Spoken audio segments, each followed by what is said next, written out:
ذائقة الموت وقال النبي صلى الله عليه وسلم أكثر الذكر هادم اللذات يعني الموت.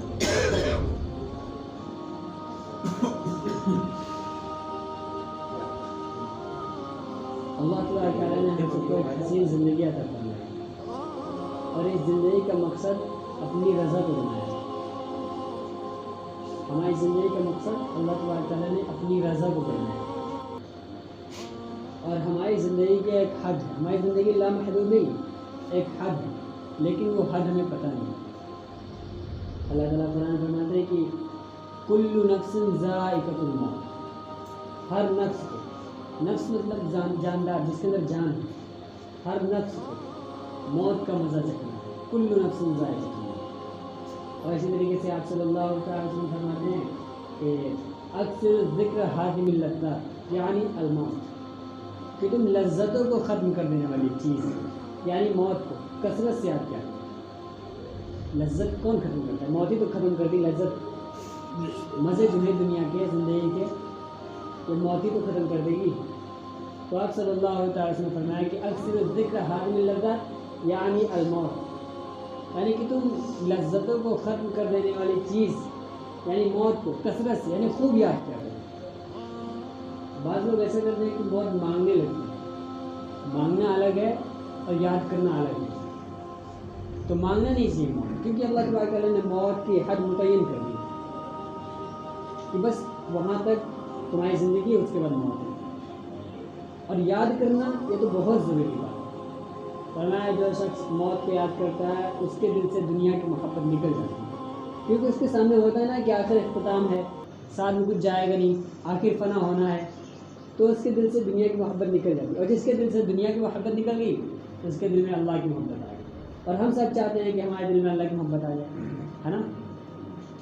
اللہ تبارک و تعالیٰ قرآن فرماتے ہیں کل نفس ذائقۃ الموت، ہر نفس کو موت کا مزہ چکھنا ہے. اور اسی طریقے سے آپ صلی اللہ علیہ وسلم نے فرمایا کہ اکثر الذکر ہادم اللذات یعنی الموت. یہ دو چیزیں ہیں اور دونوں میں یعنی موت کو بتایا گیا ہے، ہماری زندگی کے اختتام کو بتایا گیا ہے. ایک طرف بتایا گیا کہ لذتوں کو ختم کر دینے والی چیز یعنی موت، اور دوسری طرف بتایا گیا کہ ہر نفس کو موت کا مزہ چکھنا ہے. ایک طرف اللہ پاک تعالیٰ کہہ رہے ہیں کہ موت کا مزہ چکھنا ہے فائنل، اور دوسری طرف آپ صلی اللہ علیہ وسلم کہہ رہے ہیں کہ یاد کرو اس چیز کو جو تمہارے دلوں کی خواہشات کو ختم کر دے، یعنی لذتوں کو ختم کر دینے والی چیز یعنی موت کو تم کثرت سے یاد کیا کرو. ہماری زندگی ہم بتاتے ہیں. ہماری زندگی کا مسئلہ کیا ہے کہ آپ یوں سمجھے کہ ایک بادشاہ ہے، اس کی پراپرٹی ہے خوب زیادہ، باغات ہیں اس کی، اور اس کا ایک نوکر بھی ہے، اور اس نے اپنے نوکر کو ایک کٹورا دیا، ایک پیالہ دیا، ایک ٹوکری دی کہ جاؤ اور میرے باغ سے اچھے پھل چن کے لے جاؤ. جاؤ اور میرے باغ سے اچھے پھل چن کے لے آؤ. اور باغ بھی بادشاہ کے باغ لامحدود، مطلب کوئی حد نہیں اور پتہ بھی نہیں کتنے باغ ہیں. تم اس طرح سے شروع کرو اور ایک کیاری، دو کیاری، تین کیاری، جتنی کیاریاں ہیں سب میں چلتے چلے جاؤ اور عمدہ پھل لے کے آؤ، اچھے پھل لے کے آؤ. اب جو خادم ہے، جو بادشاہ کا خادم ہے، جس کو بادشاہ نے ٹوکری دی ہے، کٹورا دیا ہے، وہ لے کے چلا. پہلی کیاری میں جب پہنچا تو اس نے سوچا، دیکھے کچھ پھل اچھے تھے، لیکن اس نے سوچا کہ شاید آگے چل کے اور اچھے پھل مل جائے، تو اس نے وہ والی کیاری چھوڑ دی، آگے بڑھ چلا. جب آگے والی کیاری میں گیا تو پھر یہی خیال آیا کہ شاید آگے والی کیاری میں اچھے مل جائیں. اچھے ہر کیاری میں تھے لیکن اس سے اچھے مل جائیں. آگے چلا. اس طریقے سے کرتے کرتے کرتے کرتے کیا ساری کیاریاں کیا ہوگی؟ ختم ہو گئی. بادشاہ نے ایک شرط بھی لگا رکھی تھی کہ ان باغات سے نکلنے کے بعد واپس آنے کی اجازت نہیں ہے، کہ تم یوں سوچو کہ واپس جا کے ہم توڑ لیں، تو ایسا نہیں ہے. کیا حد متعین کر دیں کہ میرے باغات سے جاؤ اور یہ ٹوکرا بھر کے لے آؤ، یہ ٹوکری بھر کے لاؤ عمدہ پھلوں سے، اور دوبارہ باغات میں، دوبارہ باغ میں داخل ہونے کی اجازت بھی نہیں. تو کیا کرتے ہیں وہ، یہ پھل مطلب اس میں سے آگے دیکھ لیں گے، آگے اچھی مل جائے، آگے اچھی مل جائے، آگے اچھی مل جائے. یہ کرتے کرتے سارے باغ ختم ہوئے، ساری کیاریاں ختم ہو گئی، اور وہ باغ کے ایک دم لاسٹ پہ گیا، باغ سے نکل گیا. اب وہ کفے دست بن گئے کہ کاش کو میں پہلے والے میں توڑ لیتا، کہ کاش کو میں دوسرے والے میں توڑ لیتا، کہ کاش کو میں ہر ایک سے ایک توڑ لیتا تو آج میرا ٹوکرا بھر جاتا، لیکن کیا ٹوکرا خالی ہو گیا اور کیاریاں بھی ختم ہو گئی۔ وہی مسئلہ آج ہمارا ہے۔ سننے ذرا، وہ جو بادشاہ نے جس نے ٹوکری دی وہ ہمارا اللہ ہے، اور جو باغات ہیں باغات یہ ہماری زندگی ہے، اور جو ٹوکرا دیا گیا ہے بھرنے کے لیے یہ ہمارے نیک اعمال ہیں، اور جو خادم ہے نا وہ ہم ہیں کہ اللہ تبارک تعالیٰ نے ہمیں 60 سالہ 63 سالہ زندگی دے دی ہے اور یوں کہا ہے کہ تم نیک عمل کر کے آؤ۔ یہ جو پیالہ دیا ہے ہمیں، مطلب ایک حد 60 سالہ 70 سالہ کہ اس کو تم نیکیوں سے بھر کے لے کے آؤ، لیکن ہم کیا کرتے ہیں کہ کل کر لیں گے، کل سے شروع کر دیں گے، اس طریقے سے کرتے کرتے ہمارا آخری دن آ جاتا ہے اور ہم دنیا سے چل پڑتے ہیں۔ اب ہم کبھی دست ملتے ہیں کہ کاش کہ ہم کچھ کر لیں، ہے عجیب بات کی نہیں کہ ساری چیزیں ہمارے سامنے کھلی رکھی ہوئی ہیں۔ ارے موت کوئی انکار کرے گا؟ موت کا کوئی نہیں انکار کرے گا۔ آپ مشرک سے پوچھو جو اللہ کے ساتھ دوسروں کو بھی شریک کرتے ہیں، ان سے پوچھو تو وہ بھی کہیں گے کہ ہاں موت تو آنی ہے۔ آپ کافر سے پوچھو جو اللہ کو مانتے ہی نہیں، جو کہتے ہی نہیں کہ اللہ ہے، وہ بھی کہیں گے کہ ہاں موت ہے۔ آپ مسلمان سے پوچھو جو ایمان والا ہے، وہ بھی کہے گا کہ ہاں موت ہے۔ سب یہی کہیں گے کہ موت ہے، لیکن کوئی تیاری نہیں کر رہا، کوئی تیاری نہیں ہماری موت۔ بس یہی معاملہ ہے کہ کل سے شروع کر دیں گے۔ حضرت علی رضی اللہ تعالیٰ عنہ فرماتے ہیں کہ کتنی ایسے قبرستانیں ہیں جو ایسے نوجوانوں سے بھری پڑی ہیں جو کل توبہ کرنے کے امیدوار، جو یہ کہہ رہے تھے کہ کل سے ہم توبہ کر لیں گے اور اچھے کام شروع کر دیں گے۔ ایسے لوگوں سے قبرستانیں بھری پڑی ہیں، قبر نہیں، قبرستانیں بھری پڑی ہیں۔ ہم سوچیں اپنے بارے میں سوچیں اور اپنی اولادوں کے بارے میں بھی سوچیں، کیونکہ ہماری زندگی تو جیسے تیسے گزر گئی، ہم نے سب کچھ دیکھ لیا، اتنے تشدد ظلم سہ لیا ہم نے، دیکھ لیا ہم نے، لیکن ہماری یہ اولادیں کیسے سہیں گی صاحب اگر ان کے اندر ایمان نہ ہوا تو؟ سمجھ رہے میری بات؟ ہم سب کو پتا ہے کہ ایک دن اختتام ہے، ایک ایسا دن ہے کہ اس کے بعد کوئی دن نہیں ہمارے لیے، اور ہم سب قیامت کا انتظار کر رہے ہیں۔ حالانکہ آپ صلی اللہ تعالیٰ علیہ وسلم نے فرمایا کہ آدمی کی آنکھیں بند ہوئی تو اس کی آنکھیں کھلی، یعنی جب مرا وہ، اس کا انتقال ہوا تو اس کی قیامت شروع ہو گئی۔ ہم کس قیامت کا انتظار کریں؟ اور پھر ہم نے کیا موت کا ٹھیکہ لے رکھا کیا کہ ابھی نہیں آئے گی، 2 سال بعد آئے گی، 3 سال بعد آئے گی؟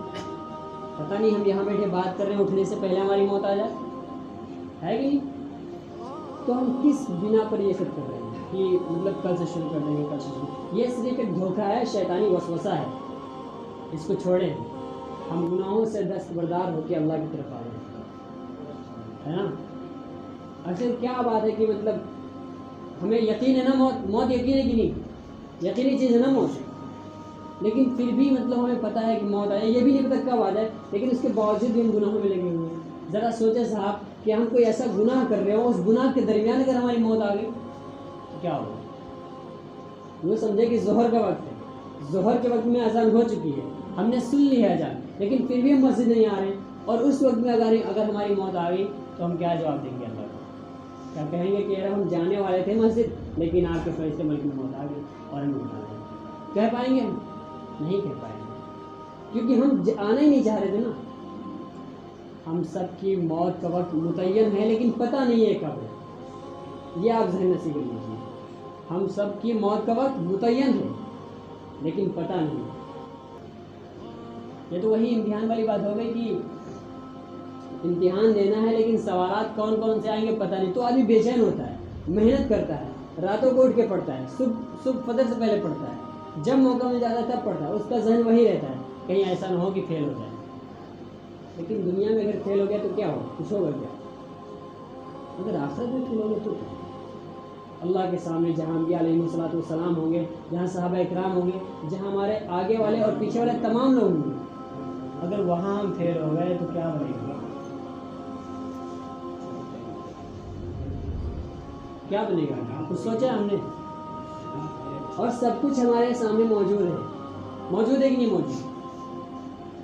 پتہ ہے کہ نہیں ایک حد ہے جہاں ہمارا اختتام ہے، ہاں لیکن پھر بھی ہم اس کو چھوڑ کے، اور ہم دیکھتے بھی ہیں روزانہ، اگر روزانہ دیکھتے تو سال میں مہینے میں دیکھتے ہوں گے کہ کچھ لوگ جا رہے ہیں، اس کے آگے 4 لوگ یا 4 لوگوں کے کندھوں پر ایک آدمی جو سفید کپڑے میں لپٹا ہوا، کیا ہو گیا اس کو کہ اس کو 4 لوگ آگے لے جا رہے ہیں، باقی سب اس کے پیچھے، کیا ہو گیا؟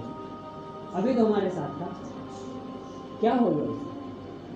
اس کی روح نکل گئی، اس کا نور نکل گیا، اگر کہیں تو اس کا نور نکل گیا، کیونکہ اللہ نے ہمارے اندر پھونکی ہے نا روح، وہ نور ہے۔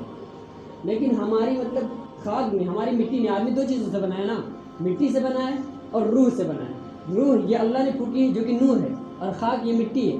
ہماری مٹی نے، ہماری خاک نے اس نور کو دبا رکھا ہے، اور جس دن میں اللہ تعالیٰ کا ذکر کثرت سے کرنے لگیں گے، نماز اس کے وقت میں پڑھنے لگیں گے، باخدا ہم کہتے ہیں کہ وہ نور نمایاں ہو جائے گا اور ہماری خاک کو دبا لے گا۔ پھر ہماری نماز چھوڑنے کی ہمت کیا، اگر چھوٹ جائے گی تو ہم پریشان ہو جائیں گے۔ ہم جری ہو گئے صاحب، ایک بات نہیں سمجھ میں آ رہی کہ ہم اللہ سے ناراض ہوگا یا اللہ ہم سے ناراض ہوگا۔ عجیب بات ہے نا، اس لیے ذرا بتاتے کہ اللہ تبارک تعالیٰ بندے سے ناراض نہیں ہوتا۔ اللہ تو یوں کہتے ہیں کہ اے میرے وہ بندو جنہوں نے اپنے اوپر ظلم کر رکھا، اور نماز چھوڑ کر ہو، زنا کر کے ہو، شراب پی کے ہو، اے میرے وہ بندو جنہوں نے اپنے اوپر ظلم کر رکھا ہے، گناہ کر کے، اپنے دلوں میں غیروں کو بسا کر، ایسے کام کر کے ظلم کر رکھا ہے، میری طرف آ جائے۔ تو بات ظاہر ہے کہ اللہ اپنے بندے سے ناراض نہیں ہوتا، ظاہر ہے کہ نہیں؟ اگر ناراض ہوئے ہیں تو ہم ہوئے ناراض اللہ سے۔ آپ ذرا خود فیصلہ کر لیں کہ آپ کسی سے ناراض ہو اپنے گاؤں میں، اور پھر آپ کی دعوت کرے تو کیا آپ جاؤ گے؟ نہیں گوارا کریں گے آپ اس کی دعوت میں جانا، خواہ کتنے ہی لوگ آ جائیں، خواہ کتنا ہی اچھا وہاں پر کہو۔ وہی معاملہ ہمارا آج ہے۔ ظاہر ایسا ہے نہیں، لیکن لگتا ہے ایسا کہ ہم اللہ سے ناراض ہو گئے۔ جبھی تو اذانیں ہوتی ہیں اور ہم گھروں میں رہتے، ارے اذان ہی تو ہوئی ہے، کون سا ملک موت آ گئی؟ ہاں، کون سا ملک موت آ گئی؟ صاحب اپنے حالوں پر رحم کرے، اپنے بچوں کے حالات پر رحم کرے، اپنے گھر والوں کے حالات پر رحم کرے۔ اور عجیب بات ہے یہ بھی کہ ہم اپنے بچوں کو کھانا کھلا دیتے ہیں، اپنی بیویوں کی خواہشات یعنی جو مانگتی ہیں وہ دے دیتے ہیں، لیکن اگر نماز چھوڑ دی تو کوئی بات نہیں، جہنم کی تیاری کر رہی کوئی بات نہیں، آخر اسے بھی تو مرنا ہے نا، اسے بھی تو جانا ہے، پتہ نہیں وہ ہم سے پہلے جائے یا ہمارے بعد جائے، جانا ہے کہ نہیں جانا ہے، اس کے لیے فکر کریں، سمجھے صاحب؟ اس کے لیے ہم فکر کریں، اور فکر کیا کر رہے ہیں کہ ہر طریقے سے مڑ کر اللہ کی طرف آ جائیں۔ آخر کتنا ٹائم لگتا ہے نماز میں؟ کتنا ٹائم لگ جائے گا؟ اگر ہم پورے دن کی 5 نمازوں کا وقت جوڑیں تو کتنا لگ جائے گا؟ مشکل سے اگر 15 منٹ ہم جوڑ لیں تو 45 منٹ یا 1 گھنٹہ زیادہ سے زیادہ، اور 1 گھنٹے سے زائد ہم اپنا مطلب وقت دوسرے کاموں میں بتا دیتے ہیں، کھڑے ہو کے سڑک کے کنارے بکواس میں بتا دیتے ہیں، اور دوسروں کی ادھر ادھر کرنے میں بتا دیتے ہیں، اور ہنسی مذاق میں بتا دیتے ہیں۔ وہی وقت اگر ہم نکال کے قیمتی بنا کے اللہ کے سامنے سجدہ کر لیں تو کیا ہو جائے گا؟ اللہ تعالیٰ فخر کرتا ہے جب کوئی جوان بندہ اس کے سامنے سجدہ کرتا ہے۔ فرمایا کہ ایک بوڑھا پوری عمر سجدے میں پڑا ہے اور ایک جوان ایک سجدہ کر لے، تب بھی وہ بوڑھا اس جوان کے سجدے کے برابر نہیں پہنچ سکتا۔ سمجھ رہے ہیں؟ ایک مرتبہ ایک بزرگ صاحب گزر رہے تھے، اور کچھ جوان کھڑے باتیں کر رہے تھے، اور وہ بات بھی دین کے معاملے میں کر رہے تھے، اور یوں بات کر رہے تھے کہ یار ایک یہ بات بتاؤ کہ اللہ تبارک تعالیٰ کا دھیان سب سے زیادہ کس پر ہوتا ہے؟ اس پر ہوتا ہے جو دین میں لگا ہوا ہے، یا اس پر ہوتا ہے جو دین میں لگا ہوتا ہے پھر کٹ جاتا ہے پھر لگتا ہے؟ یعنی ایک شخص نماز پڑھ ہی رہا ہے، ایک شخص نماز پڑھنے آیا لیکن پھر بیچ میں کچھ معاملات ہو گئے، نہیں آ پایا، پھر چھوڑ گیا، پھر آنے لگا، تو ان میں سے کس پر زیادہ دھیان ہوتا ہے؟ بزرگ صاحب گزرے تو ان آدمیوں نے، ان جوانوں نے اس کو روکا، اور روکنے کے بعد ان سے پوچھا کہ بتائیے ذرا کہ جب مطلب ایک شخص اللہ تبارک تعالیٰ کی کس پر زیادہ دھیان رہتا ہے؟ یہ جو اللہ تبارک تعالیٰ کے سر بار بار مطلب حضور بار بار آ رہا ہے، سجدہ کر رہا ہے، نماز پڑھا، اس پر زیادہ دھیان ہوتا ہے، یا ایک آتا تھا پھر بیچ میں غائب ہو گیا پھر آنے لگا اس پر زیادہ دھیان ہوتا ہے؟ اور بوڑھے صاحب نے بڑا عجیب جواب دیا، انہوں نے کہا کہ میں کپڑے بنانے والا ہوں، میں سوٹ کاٹنے والا ہوں، میں کپڑے بنانے والا ہوں، اور میرا دھیان اس دھاگے پر زیادہ ہوتا ہے جو دھاگا ٹوٹ جاتا ہے، اور اس کو میں باندھ دیتا ہوں کہ کہیں ایسا نہ ہو کہ پھر سے ٹوٹ جائے۔ ہم سب اللہ تبارک تعالیٰ کے نزدیک معزز ہیں، عزت والے ہیں اللہ تعالیٰ کے نزدیک، لیکن ہم نے خود اپنی عزت اللہ تعالیٰ کے سامنے گھٹا رکھی ہے۔ کوئی اپنے آپ کو کمتر نہ سمجھے کہ ارے یار ہم کچھ نہیں ہیں۔ آپ کو ایک واقعہ سنا دیں ہم، بنی اسرائیل میں ایک آدمی تھا جس کو کچھ بھی نہیں آتا تھا، ایک دم بدھو الو، ایک دم کچھ بھی نہیں آتا تھا۔ الو ہم نے کہا اللہ ہمیں معاف کرے، کچھ بھی نہیں آتا تھا، اسے کچھ بھی نہیں آتا تھا، اور موسیٰ علیہ السلام کا زمانہ تھا، اور وہ بکریاں چراتا تھا، ڈنڈا لے کر بکریاں چراتا تھا۔ ایک سڑک کے کنارے بیٹھا ہے، وہ یوں کہہ رہا تھا کہ اے رب تو دنیا کے کام میں مشغول رہتا ہے اور تو تھک جاتا ہوگا، دنیا کے کام کرتے کرتے تھک جاتا ہوگا، اگر تو میرے پاس ہوتا تو میں تیرے پیر دبا دیتا، اور اے رب تیرے کپڑے گندے ہو جاتے ہوں گے، تیری گدڑی جو ہے نا وہ دنیا کے کام کرتے کرتے گندے ہو جاتے ہوں گے، اگر تو میرے پاس ہوتا تو میں تیری گدڑی دھل دیتا، اور اے رب تو دنیا کے کام میں بڑا مشغول رہتا ہے نا، اور تیرے سامنے جمعے بھی پڑے ہوں گے، اگر تو میرے پاس ہوتا تو میں تیرے جمعے نکال دیتا۔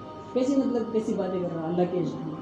اور پھر کہتا ہے یار تجھے کھانا کون کھلاتا ہوگا، تجھے پانی کون دیتا ہوگا، تو میرے پاس ہوتا تو میں سب کچھ کرتا۔ موسیٰ علیہ السلام گھر سے گزرے اور دیکھا اس کو یہ سب کہتے ہوئے، تو موسیٰ علیہ السلام نے اس کو ڈانٹا اور کہا تم یہ کیا کہہ رہے ہو، اللہ تبارک تعالیٰ تو ان سے بہت دور ہے، اللہ کو ان کی کوئی ضرورت نہیں، اور تم یہ کیا کہہ رہے ہو، اللہ کی شان میں ایسی تم باتیں کرتے ہو۔ تو وہ ڈر گیا۔ ظاہر سی بات ہے صاحب، جب جس کو کسی سے محبت ہوتی ہے اور وہ اس کی مطلب شان میں اس کے شان میں کچھ باتیں کہہ رہا ہوتا ہے اور پھر کوئی آ جاتا ہے تو شرما جاتا ہے، ڈر جاتا ہے، کوئی ڈانٹ دیتا ہے تو ڈر جاتا ہے، ظاہر بات ہے۔ اسی طریقے سے وہ بھی ڈر گیا اور پہاڑوں کی طرف بھاگ گیا۔ الہام ہوا موسیٰ علیہ السلام کو، وحی ہوئی کہ اے موسیٰ تو نے یہ کیا کیا، تو برائے وصل کردن آمدی نہ برائے فصل کردن آمدی،